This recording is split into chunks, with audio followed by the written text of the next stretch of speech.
Lewong. Lewong. Nggih.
Lorono meneh.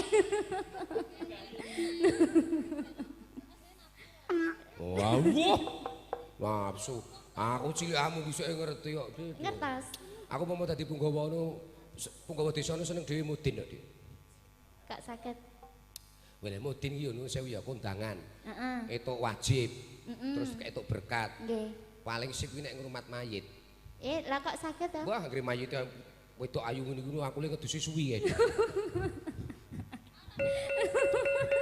Tak ulag-uleg kene kok ngene kok nek urip kok. Wih. Jenengan iku lho. Arta air keras. Diawetkan. Air keras. Di sawangan. Gue sawang-sawangan.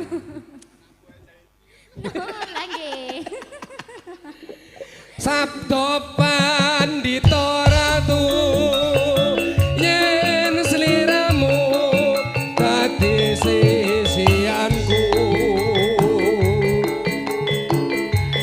mugi Gusti nglelakno tresnaku tan saginawa mati.